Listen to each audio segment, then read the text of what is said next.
जय हिंद everyone, welcome to important for UPSC channel. और आज हम लोग पढ़ेंगे इंडस्ट्रियल डिस्प्यूट एक्ट 1947 के बारे में। तो किसी भी इंडस्ट्री के अंदर कुछ एम्प्लॉयर्स होते हैं और कुछ एम्प्लॉयज़ होते हैं। उन्हीं एम्प्लॉयज़ को वर्कमैन कहा गया है इंडस्ट्रियल डिस्प्यूट एक्ट के अंदर। तो डिस्प्यूट बिटवीन एम्प्लॉयर और वर्कमैन किसी भी एम्प्लॉयमेंट या फिर नॉन एम्प्लॉयमेंट से रिलेटेड हो या फिर किसी कंडीशन से रिलेटेड हो, डिस्चार्ज, डिसमिस, रिट्रेंच या ले ऑफ से रिलेटेड हो, ठीक है। तो ये सब से रिलेटेड जो डिस्प्यूट अराइज होते हैं बिटवीन एम्प्लॉयर्स और वर्कमैन, और उसको पीसफुल रिजॉल्व करने का जो मशीनरी प्रोवाइड करता है वो इंडस्ट्रियल डिस्प्यूट एक्ट करता है, ठीक है।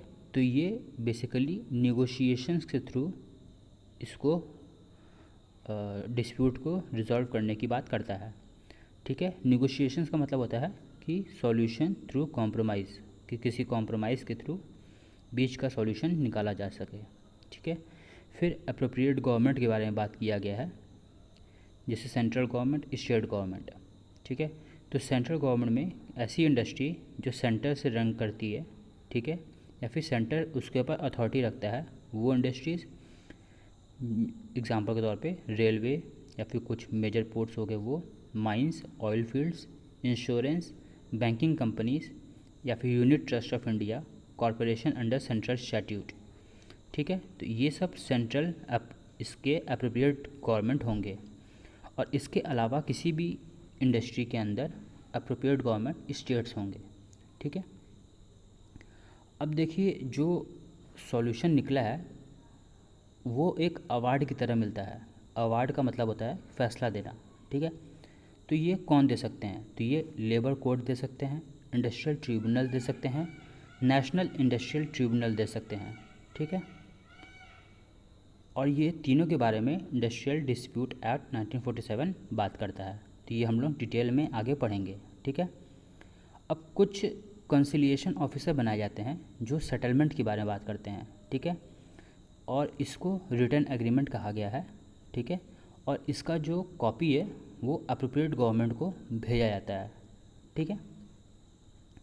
फिर जो डिस्प्यूट होता है, जैसे मान लीजिए कि एक एम्प्लॉयर और दूसरे एम्प्लॉयर के बीच में हो गया, किसी एक कंपनी का एम्प्लॉयर किसी दूसरे कंपनी के एम्प्लॉयर के बीच का जो डिस्प्यूट हो गया वो, या फिर किसी एम्प्लॉयर या फिर किसी वर्कमैन के बीच में डिस्प्यूट हो गया वो, या फिर किसी वर्कमैन के ग्रुप के साथ दूसरे वर्कमैन के ग्रुप के साथ डिस्प्यूट हो गया वो, तो ये सब डिस्प्यूट इसमें हैंडल कर सकते हैं, ठीक है।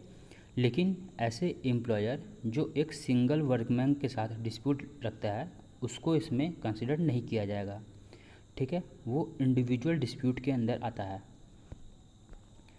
ठीक है।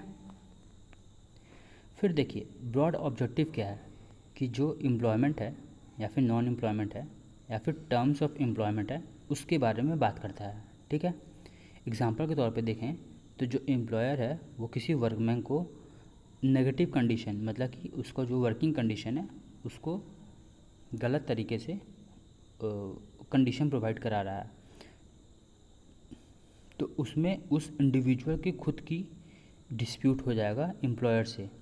लेकिन अगर बाकी वर्कमैन को भी लगता है कि ये जो कंडीशन है ये गलत तरीके से दिया जा रहा है और वो उस इंडिविजुअल को सपोर्ट करने के लिए आ गए, तो एक ग्रुप, कलेक्टिव वर्कमैन का ग्रुप बन गया और पूरे कलेक्टिव ग्रुप का अब डिस्प्यूट हो गया एक एम्प्लॉयर के साथ। तो ये जो डिस्प्यूट हुआ ये इंडस्ट्रियल डिस्प्यूट के अंदर कवर होगा, ठीक है। और हम लोग ये देख लिए, अब हम लोग आगे बढ़ते हैं, ठीक है। अब देखिए, जैसे सिंगल वर्कर, किसी सिंगल वर्कर को या तो डिसमिस कर दिया गया हो या फिर डिस्चार्ज कर दिया गया हो, रिट्रेंच कर दिया गया हो या फिर ले ऑफ कर दिया गया हो या फिर टर्मिनेट कर दिया गया हो, ठीक है। तो ये सब से रिलेटेड अगर कुछ भी हुआ है तो वो डिस्प्यूट इंडस्ट्रियल डिस्प्यूट के अंदर डिस्प्यूट माना जाएगा, ठीक है। अब देखिए, जो वर्कमैन होता है, ठीक है, उसमें या फिर डिसमिस, डिस्चार्ज, रिट्रेंच या फिर टर्मिनेट हुआ हो, ठीक है, तो उसका जो एप्लीकेशन है वो कंसिलिएशन ऑफिसर्स के पास जाएगा और वो कंसिलिएशन ऑफिसर या तो अपील देगा, ठीक है। और अगर अपील उसका मान्य नहीं होगा तो वो लेबर कोर्ट के पास जाएगा, ठीक है। अगर कंसिलिएशन ऑफिसर कोई फैसला नहीं देता है तो वो 45 डेज कंप्लीट हो जाने के बाद वो लेबर कोर्ट अपने आप चल जाएगा। ठीक है। अब जो डिसमिस, डिस्चार्ज, रिट्रेंच या फिर टर्मिनेट है, ये जो लॉ लेबर कोर्ट और ट्रिब्यूनल के पास जा रहे हैं, ये 3 साल के अंदर इनको जाना पड़ेगा। ठीक है, मतलब 3 साल से ज़्यादा केस नहीं होना चाहिए। ठीक है। अब देखिए रिट्रेंच का मतलब क्या होता है। रिट्रेंच का मतलब होता है सरप्लस लेबर। ठीक है, कि मतलब मान लीजिए कि एक कंपनी में 10 लोग ही होने चाहिए, लेकिन 2 लोग एक्स्ट्रा वो रखती है, तो जो 2 एक्स्ट्रा को रखे हैं उनको निकाल दिया जाएगा, मतलब उनको रिट्रेंच कर दिया जा रहा है। ठीक है, तो इस रिट्रेंच के लिए उनको कंपनसेशन भी दिया जाएगा। ठीक है, और जैसे मान लीजिए कि वॉलंटरी रिटायरमेंट अगर कोई ले रहा है तो वो इसके अंदर नहीं आएगा। अगर उसका हेल्थ की वजह से वो छोड़ रहा है तो ये भी उसके अंदर नहीं आएगा। अगर सुपरनुएट रिटायर ले रहा है, मतलब कि उसका कॉन्ट्रैक्ट ख़त्म हो गया है और उसके बाद वो छोड़ रहा है, कॉन्ट्रैक्ट ड्यू टू एज, मतलब जैसे मान लीजिए कि किसी एक वर्कर को रखा गया था कि आपका 60 साल तक ही आप काम करेंगे, उसके ऊपर आपको काम अलाउ नहीं होगा, तो वो एक एज के कॉन्ट्रैक्ट के बेसिस पे रखा गया था, तो उसको उसके बाद कॉन्ट्रैक्ट ख़त्म होने के बाद उसको वो हट जाएगा, तो वो रिट्रेंच में नहीं आएगा। ठीक है। या फिर किसी कॉन्ट्रैक्ट में रखा गया, उसको रिन्यू नहीं कराया गया दोबारा, ठीक है, तो वो रिट्रेंच में नहीं आएगा। अगर पनिशमेंट दे के निकाला गया है तो वो भी कॉन्ट्रैक्ट के अंदर नहीं आएगा। ठीक है, तो ये सब कॉन्ट्रैक्ट के अंदर नहीं आते हैं, और इस सब पे कंपनसेशन देना कंपलसरी नहीं है, मतलब मिलेगा ही नहीं, कंपलसरी तो अलग बात हो गई, कंपनसेशन नहीं दिया जाएगा। ठीक है। अब ले ऑफ क्या था। ले ऑफ मतलब होता है टेम्परेरी टर्मिनेशन। ठीक है, मतलब जो वेजेस हैं, वेजेस तो मिलेंगे। ठीक है, या फिर जैसे मान लीजिए वर्कमैन है, ठीक है, वर्कमैन किसी इंडस्ट्री में है और मान लीजिए कि उसका वर्क शुरू होता है 8 बजे से, ठीक है, और 2 घंटे तक वो कोई काम किया ही नहीं।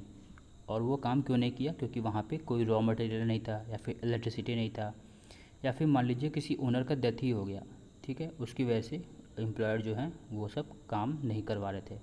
ठीक है, तो किसी भी रीज़न की वजह से अगर वो 2 घंटे तक काम नहीं करता है तो उसको टेम्परेरी टर्मिनेट कर सकते हैं।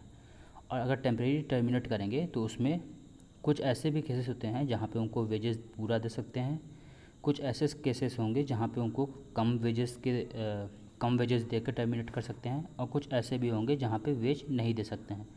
तो ये सब क्राइटेरिया बना हुआ है इंडस्ट्रियल डिस्प्यूट एक्ट के अंदर, तो ये हम लोग डिटेल में पढ़ेंगे थोड़ी देर में। ठीक है, अब देखिए जो इंडस्ट्रियल डिस्प्यूट एक्ट है वो पीसफुली जो डिस्प्यूट है उसका रिजोल्यूशन प्रोवाइड कराता है। ठीक है, प्रोमोट करता है हार्मोनियस रिलेशनशिप बिटवीन एम्प्लॉयर और वर्कमैन। ठीक है, ये पूरे इंडिया में लागू होगा इंडस्ट्रियल डिस्प्यूट एक्ट 1947।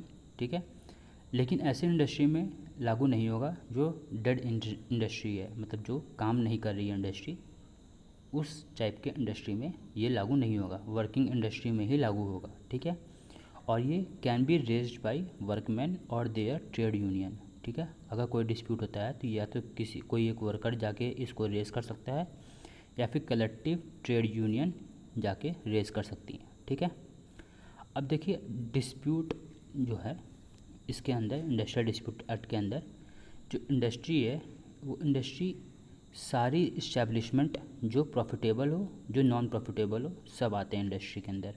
ठीक है, और जो डिस्प्यूट है वो एम्प्लॉयर और एम्प्लॉयर के बीच में हो सकता है, एम्प्लॉयर और वर्कमैन के बीच में हो सकता है, और वर्कमैन और वर्कमैन के बीच में हो सकता है। ठीक है, और जो इंडस्ट्रियल डिस्प्यूट है वो वर्सेस इंडिविजुअल डिस्प्यूट है। ठीक है, तो इंडस्ट्रियल डिस्प्यूट होता है वो एम्प्लॉयमेंट और non employment, terms of employment और डिसमिस, डिस्चार्ज, रिट्रेंच और टर्मिनेट जो हम लोग पढ़े थे अभी, उस केस में होता है। इंडिविजुअल डिस्प्यूट अलग होता है। ठीक है, अब हम लोग देखते हैं इंडस्ट्रियल डिस्प्यूट एक्ट किससे किससे डील करता है। तो ये स्ट्राइक से डील करता है, वर्क टू रूल से डील करता है, ठीक है, इकोनॉमिक बेसिस पे डील करता है, ठीक है, सिंपैथेटिक स्ट्राइक हो सकते हैं, ठीक है, ये सब स्ट्राइक के टाइप्स हैं। तो स्ट्राइक के टाइप्स के पहले हम लोग देखते हैं कि ये किससे किससे काम करते हैं। तो स्ट्राइक हो गया, लॉकआउट हो गया, ले ऑफ हो गया और रिट्रेंचमेंट हो गया। ठीक है। तो स्ट्राइक का मतलब क्या होता है कि वर्कमैन जो अपना ग्रीवेंस बता सके वो होता है स्ट्राइक। लॉकआउट का मतलब जो एम्प्लॉयर होता है वो ग्रीवेंस बताता है। ठीक है, अभी हम लोग देखेंगे इसको। ले ऑफ का मतलब होता है टेम्परेरी टर्मिनेशन और रिट्रेंचमेंट का मतलब होता है कि जो सरप्लस लेबर है उनको हटा दिया जाए, उनको टर्मिनेट कर दिया जाए। ठीक है। अब स्ट्राइक में कुछ इम्पॉर्टेंट उसके टाइप्स होते हैं, जैसे कि वर्क टू रूल होता है, मतलब कि उसमें कुछ एक बियॉन्ड, मतलब उनका जो ड्यूटीज़ है उसके ऊपर वो काम करना बंद कर देते हैं। ठीक है, वर्क टू रूल होता है उसको कि कुछ जैसे मान लीजिए कि एक फैक्ट्री में पेन बनाना था, तो पेन में पहले रिफ़िल बनता है और फिर जो उसका पूरा ढांचा है वो बनता है। तो क्या किए वर्कर्स कि सिर्फ ढांचा बना दिए और रिफ़िल बनाया ही नहीं, तो वो पेन किसी काम का नहीं है, तो वो वर्क टू रूल हो जाएगा। ठीक है। फिर इकोनॉमिक होता है कि वेजेस को इम्प्रूव करे, उसके बेसिस पे स्ट्राइक कर सकते हैं। सिंपैथेटिक स्ट्राइक होता है कि किसी और इंडस्ट्री में कोई वर्कर अगर स्ट्राइक कर रहे हैं तो उनके सपोर्ट के लिए इस इंडस्ट्री से भी लोग स्ट्राइक पे बैठ जाएं। ठीक है। फिर जनरल स्ट्राइक होता है कि जनरल कॉज के लिए होता है। ठीक है। सिट डाउन स्ट्राइक होता है जहाँ पे वर्कमैन जो होते हैं वो आ तो जाते हैं वो इंडस्ट्री में, लेकिन वो कोई काम नहीं करते हैं। ठीक है।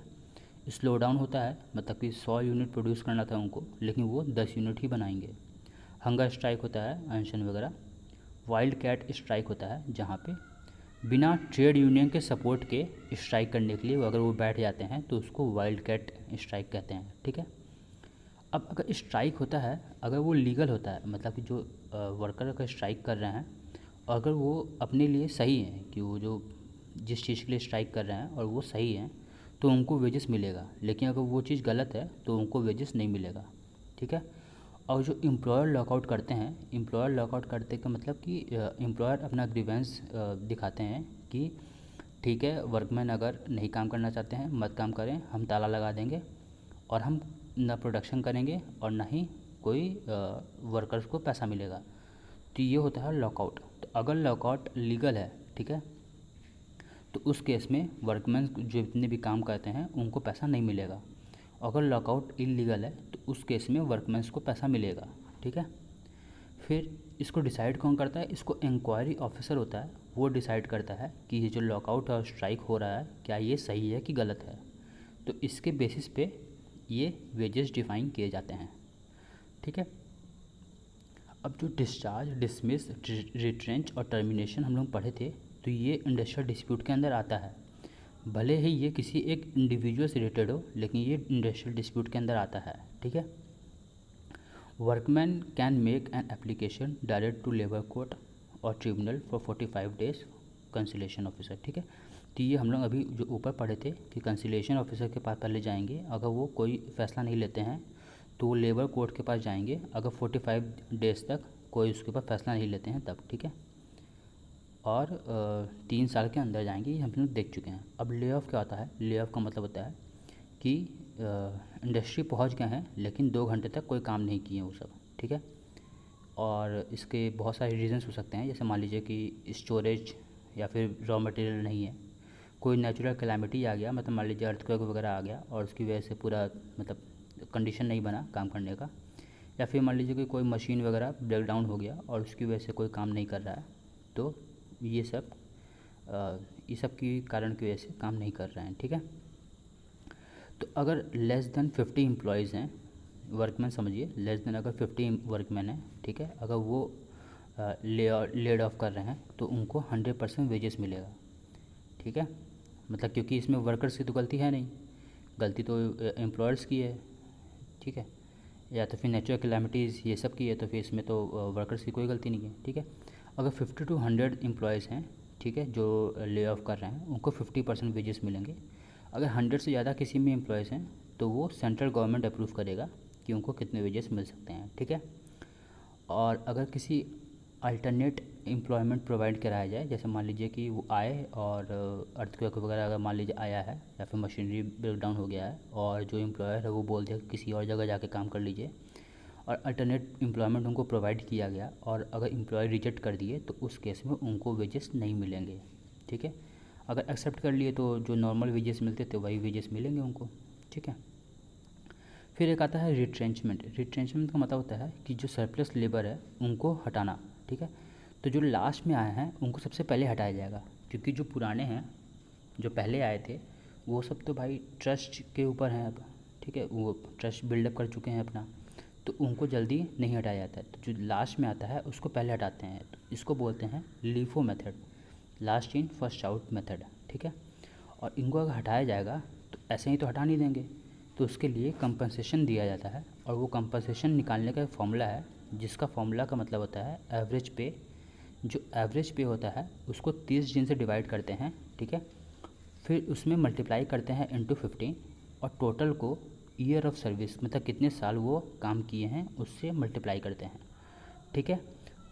और निकालने से पहले वो 1 मंथ का नोटिस देंगे, ठीक है। और या तो 1 मंथ का नोटिस देंगे प्रायर, या तो फिर वो 1 मंथ की सैलरी देंगे, ठीक है। दोनों में से कुछ भी कर सकते हैं। तो ये जो एवरेज पे था ये क्या होता है रिट्रेंचमेंट में, ठीक है।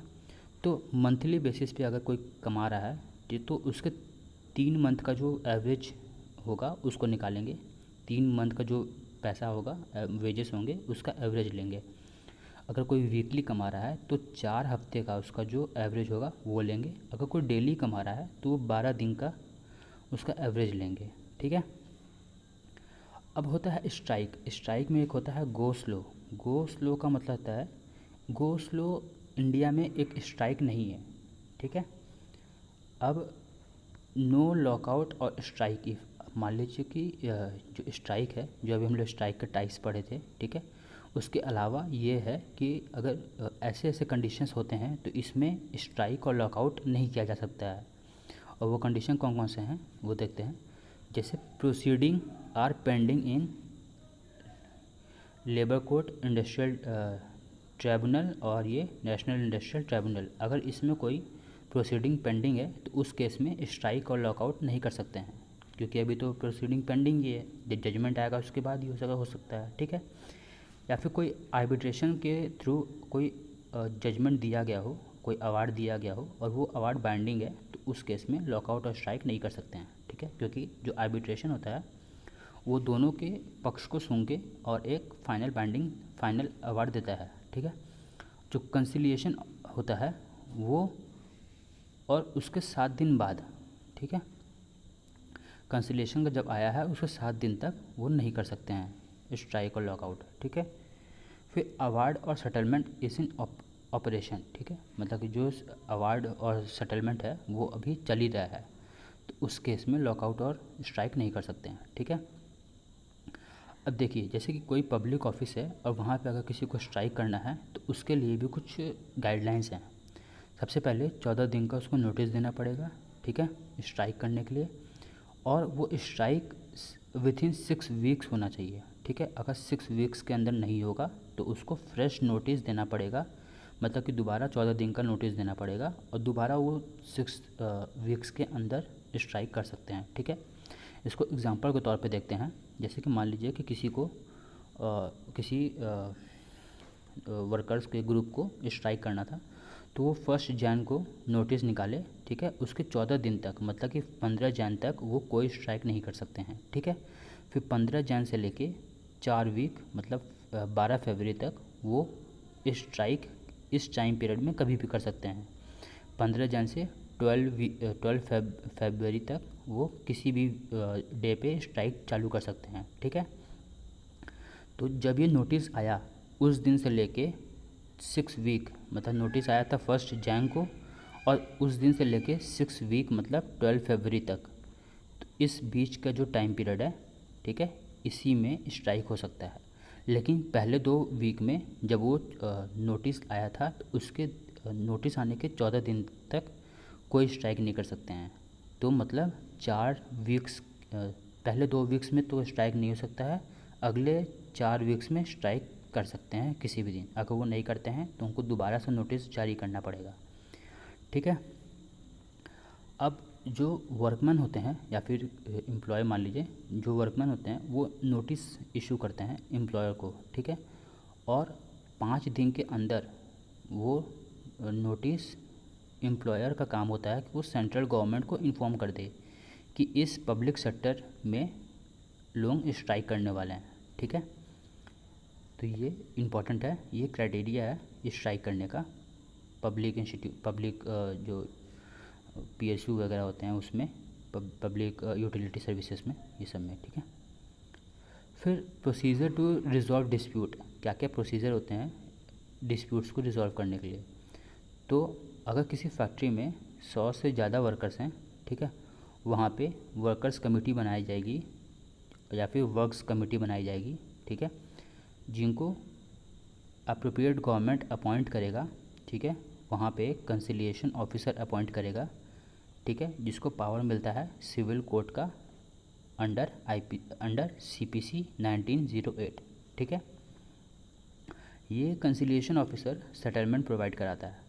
अगर मान लीजिए कि इनको वर्कर्स को अगर ये सेटलमेंट अच्छा नहीं लगा तो या तो वो आर्बिट्रेशन के थ्रू जा सकते हैं या तो फिर वो डायरेक्ट सेंट्रल गवर्नमेंट के थ्रू जा सकते हैं। तो अगर वो आर्बिट्रेशन के थ्रू गए, ठीक है, और इस आर्बिट्रेटर को कोई भी अप्रोप्रिएट गवर्नमेंट अपॉइंट नहीं करता है, ठीक है, नहीं करता है, याद करिएगा, नहीं करता है, ठीक है। तो अगर वो आर्बिट्रेटर के थ्रू गए तो वो अगर आर्बिट्रेटर का फैसला अगर उनको सही नहीं लग रहा है तो वो सेंट्रल गवर्नमेंट के पास जाएंगे, ठीक है, या तो फिर वो कंसिलिएशन ऑफिसर के डायरेक्ट बाद सेंट्रल गवर्नमेंट जा सकते हैं, ठीक है। और सेंट्रल गवर्नमेंट क्या करेगा, एक कंसिलिएशन बोर्ड बना देगा जिसमें एक चेयरमैन रहेगा और 2 to 4 मेंबर्स रहेंगे उसमें, ठीक है। और ये कंसिलिएशन ऑफिसर सेटलमेंट देगा। अगर ये भी सही नहीं लगा तो वो लेबर कोर्ट जा सकते हैं। अगर लेबर कोर्ट से फैसला उनको सही नहीं लगा तो वो इंडस्ट्रियल ट्रिब्यूनल जा सकते हैं। अगर इसका भी फैसला उनको सही नहीं लगा तो वो नेशनल ट्रिब्यूनल जा सकते हैं, ठीक है।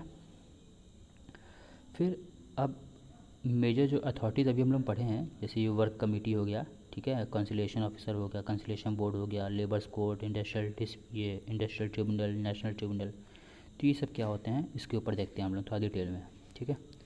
तो जो वर्क्स कमेटी है इसको एम्प्लॉयर्स बनाते हैं, ठीक है, एम्प्लॉयर्स कंस्टिट्यूट करते हैं। 100 या 100 से ज़्यादा मेंबर्स अगर इसमें हो किसी भी एक साल में एक भी दिन अगर 100 से ज़्यादा मेंबर्स हैं तो ये बनेगा, ठीक है। और ये दोनों एम्प्लॉयर और वर्कमैन के जो रिप्रेजेंटेटिव्स हैं दोनों को इसमें शामिल करते हैं। और जो वर्कमैन होते हैं वो ज़्यादा होते हैं एज़ कम्पेयर टू एम्प्लॉयर्स, ठीक है। और ये बनाया जाता है ताकि रिलेशनशिप अच्छा बनाया जा सके एम्प्लॉयर और वर्कमैन के बीच में, ठीक है। अब कमेंट करता है कॉमन इंटरेस्ट पे, मतलब दोनों आपस में कॉमन इंटरेस्ट पे बात करें, मतलब जो डिस्प्यूट है वो घर में ही रिजॉल्व करा लें लोग, तो इसके लिए वर्क कमेटी बनाया जाता है, ठीक है। फिर आता है कंसिलिएशन ऑफिसर। कंसिलिएशन ऑफिसर को अपॉइंट करता है अप्रोप्रिएट गवर्नमेंट, ठीक है। तो जिसका रिपोर्ट होता है वो 14 दिन के अंदर अप्रोप्रिएट गवर्नमेंट को दिया जाता है, ठीक है। तो या तो ये परमानेंट बनाया जा सकता है या तो फिर ये टेम्परेरी बेसिस के लिए बनाया जा सकता है, ठीक है। और ये इंडस्ट्रियल डिस्प्यूट के जितने भी सेटलमेंट हैं उसको देखेगा, ठीक है। फिर एक कंसिलिएशन बोर्ड बनाया जाता है अप्रोप्रिएट गवर्नमेंट के द्वारा, ठीक है, जो इंडस्ट्रियल डिस्प्यूट के जो सेटलमेंट हैं उसको बताता है, ठीक है। और इसमें चेयरमैन और 2 या 4 मेंबर इसमें होते हैं, ठीक है। और ये जो 2 या 4 मेंबर हैं इसमें इक्वल रिप्रेजेंटेशन होता है दोनों पार्टीज़ का, जो डिस्प्यूट में है वो और जो अपॉइंट कर रहा है वो, ठीक है। और जो चेयरमैन होता है वो एक इंडिपेंडेंट मेंबर होता है ना। और ये जो रिपोर्ट सबमिट करता है अप्रोप्रिएट गवर्नमेंट को, ये 2 मंथ के अंदर सबमिट करना रहता है इसको। फिर जो कोर्ट ऑफ इंक्वायरी होता है उसको अप्रोप्रिएट गवर्नमेंट बनाता है। ये इंक्वायर करता है जितने भी रेलिवेंट मैटर्स हैं इंडस्ट्रियल डिस्प्यूट के अंदर उसके लिए ऊपर, ठीक है। और इसमें एक इंडिपेंडेंट पर्सन, एक से ज़्यादा इंडिपेंडेंट पर्सन हो सकते हैं इसमें, ठीक है, एक या एक से ज़्यादा इंडिपेंडेंट पर्सन, ठीक है। फिर जो लेबर कोर्ट होता है उसको अप्रोप्रिएट गवर्नमेंट बनाता है, ठीक है, for adjudication of industrial dispute related to matter specified under second schedule of industrial dispute act 1947। तो जो इंडस्ट्रियल डिस्प्यूट एक्ट है उसके अंदर एक सेकंड शेड्यूल है, उसके अंदर जितने भी मैटर्स हैं उसके ऊपर वो देखता है, ठीक है। और ये एक पर्सन रहता है लेबर कोर्ट में, एक पर्सन रहता है, और वो पर्सन कौन हो सकता है, या तो वो कोई भी जज का इज़ और हैज़ बीन अ जज ऑफ हाई कोर्ट, या तो वो हाई कोर्ट का कोई जज हो, या तो वो डिस्ट्रिक्ट कोर्ट का या फिर एडिशनल डिस्ट्रिक्ट जज हो, ठीक है, जो 3 साल से ज़्यादा रहा हो, ठीक है, या फिर वो जुडिशियल ऑफिसर हो जो 7 साल या 7 साल से ज़्यादा रहा हो, या फिर वो प्रिसाइडिंग ऑफिसर हो लेबर कोर्ट का, ठीक है, जो 5 साल या उससे ज़्यादा रहा हो। अगर इस बॉक्स में से कुछ नहीं है तो वो इस बॉक्स में से, यानी कि जो officer of Indian legal service grade 2 का सर्विस है उसमें 3 साल से ज़्यादा एक्सपीरियंस गेन करता हो, या तो वो ये हो सकता है। अगर इस बॉक्स में से भी नहीं है तो वो, अगर ये दोनों बॉक्स में से नहीं है तो वो इस बॉक्स में से हो सकता है कि वो या तो deputy chief labour commissioner central का हो, या फिर joint commissioner state labour department का हो जिसके पास लॉ डिग्री है और 7 साल का एक्सपीरियंस है एज ए लेबर डिपार्टमेंट, ठीक है, और 3 साल का एज ए कंसिलिएशन ऑफिसर। तो ये होता है एक पर्सन जो लेबर कोर्ट में रहता है, ठीक है।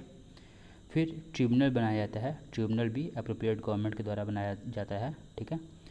और इसमें जो इंडस्ट्रियल डिस्प्यूट एक्ट का सेकंड और थर्ड शेड्यूल है उससे जो भी मैटर्स रिलेटेड रहते हैं वो सब देखा जाता है ट्रिब्यूनल्स के द्वारा। तो इस ट्रिब्यूनल्स में एक पर्सन होता है, वो या तो हाई कोर्ट का जज हो सकता है, या तो वो डिस्ट्रिक्ट जज या फिर एडिशनल डिस्ट्रिक्ट जज 3 साल से ज़्यादा जो हो वो हो सकता है, या तो फिर वो ग्रेड 3 का कोई भी ऑफिसर इंडियन लीगल सर्विस के जिनके पास 3 साल का एक्सपीरियंस हो वो हो सकते हैं, ठीक है। अगर ये दोनों में से कोई नहीं है तो वो deputy chief commissioner, deputy chief labour commissioner हो सकते हैं, या फिर जॉइंट कमिश्नर हो सकते हैं लेबर डिपार्टमेंट के, स्टेट लेबर डिपार्टमेंट के, जिनके पास एक लॉ डिग्री हो, 7 साल से ज़्यादा एक्सपीरियंस हो लेबर डिपार्टमेंट में, और 3 साल से ज़्यादा एक्सपीरियंस हो कंसिलिएशन ऑफिसर्स के तहत, ठीक है। ये सब एक मेंबर हो सकते हैं ट्राइब्यूनल में, ठीक है। फिर नेशनल ट्राइब्यूनल बनता है और इसको सेंट्रल गवर्नमेंट बनाती है, अप्रोप्रिएट गवर्नमेंट सेंट्रल गवर्नमेंट होगी क्योंकि नेशनल के बारे में बात कर रहा है, ठीक है।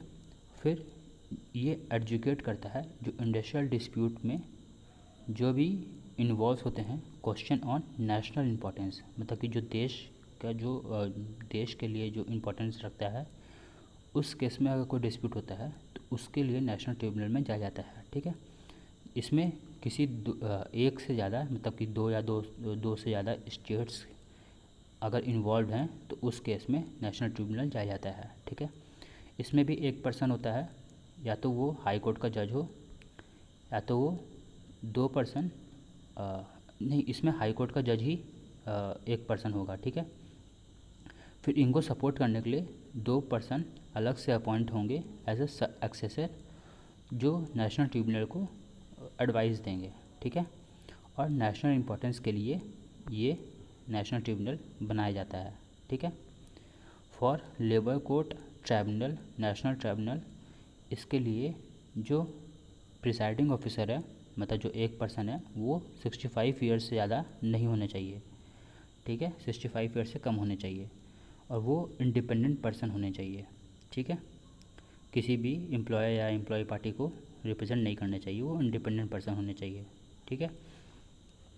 अब इंडस्ट्रियल डिस्प्यूट एक्ट के अंदर वर्कमैन के बारे में बात कहा गया है कि वर्कमैन कोई भी हो सकता है जो manual, unskilled, skilled, clerical, technical, operational, casual, apprentice, part time employer या फिर पार्ट टाइम एम्प्लॉय या फिर सुपरवाइजरी वर्क करता हो जिसके लिए उसको पैसा मिलता हो, रिवार्ड मतलब पैसा ही होता है, ठीक है, वेजेस कह लीजिए, वो सब आते हैं वर्कमैन के डेफिनेशन के अंदर, ठीक है।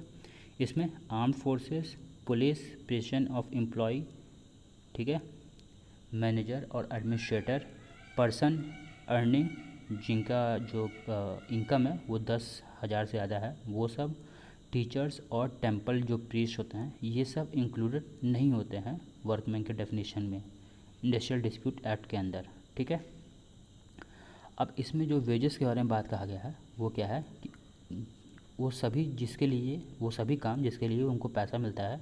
ठीक है, और इस वेजेस में डियरनेस अलाउंसेस भी इंक्लूड है, हाउस अकोमोडेशन इंक्लूड है, और अदर फैसिलिटीज़ जैसे फूड ग्रेन्स या फिर ट्रैवलिंग अलाउंसेस ये सब भी वेजेस के अंदर इंक्लूड है। लेकिन इसमें बोनस, कमीशन, ग्रेच्युटी और प्रोविडेंट फंड ये सब इंक्लूडेड नहीं है वेजेस के अंदर। ठीक है, अब इंडस्ट्रियल डिस्प्यूट के अंदर क्या नहीं है, तो इंडस्ट्रियल डिस्प्यूट के अंदर जो पर्सन क्वारल ग्लम्बलिंग जो करते हैं वो डिस्प्यूट के अंदर नहीं आते हैं। ठीक है, और डिमांड टू गवर्नमेंट, अगर मान लीजिए कि वर्कमैन का कोई डिमांड है, ठीक है, गवर्नमेंट से, ठीक है, बिना किसी डिस्प्यूट के, तो वो इंडस्ट्रियल डिस्प्यूट के अंदर काउंट नहीं होगा। और जो इंडस्ट्रियल डिस्प्यूट है, ठीक है, carried on after death by legal hairs, ठीक है, तो ये सब इंडस्ट्रियल डिस्प्यूट के अंदर नहीं आता है। और अब एक टर्म होता है कंट्रोल्ड इंडस्ट्री, तो कंट्रोल्ड इंडस्ट्रीज का डेफिनेशन क्या होता है, industry which is under the control of the union declared by the central government.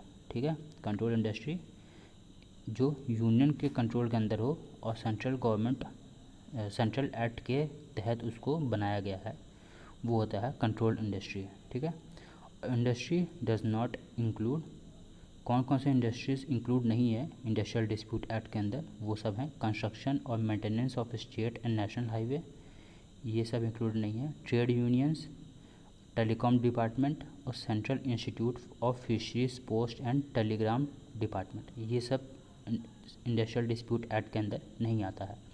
ठीक है, तो ये हमारा हो गया इंडस्ट्रियल डिस्प्यूट एक्ट 1947 के बारे में इन डिटेल।